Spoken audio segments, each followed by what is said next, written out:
first time I saw you after, like I said, years had passed, it was on horseback at Standing Rock.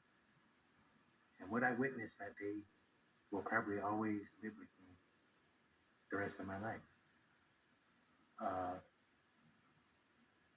I think you might know the day I'm talking about. There was some sheriffs guarding the road.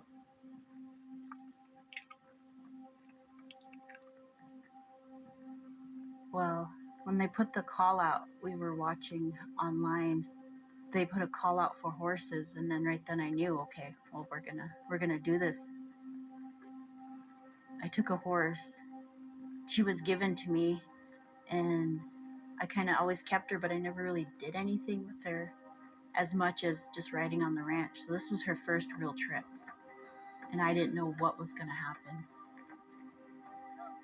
We're 250 miles south of Standing Rock. We left our house at 4 a.m. And all the way up, I was like, what am I doing? This is crazy, because this horse hasn't been off the ranch maybe a handful of times, and never 250 miles. And when they called us, we were riding up. She seen the cars, and she stopped. And I had my daughter with me, and I was thinking, okay, if my horse doesn't go, her horse probably wouldn't go. But they brought the elders over with John Eagle, and he came and he Azuya smudged. And when he did, my horse dropped her head, and when they prayed, she just sat there. And then she took over.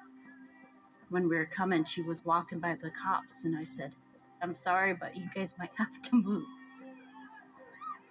That first Akisha, she took off and she ran a circle. She ran around again. Third time she came around, I just took her back around in a circle because I said, maybe she's going to get wild.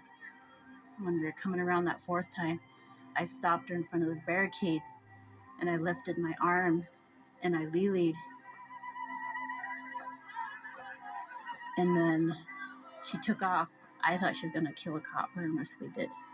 She wasn't going to stop. And she picked out the one that was saying some pretty awful things to us while we were riding up. And she stopped right in front of him. And that's when they turned and ran. And the people went over the barricade.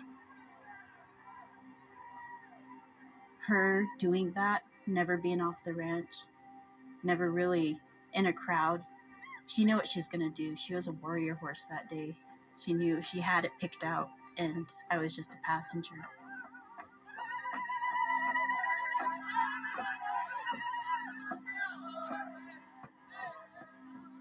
But when they moved, and when the people followed us back over the barricade, right there, that's when the movement shifted for me.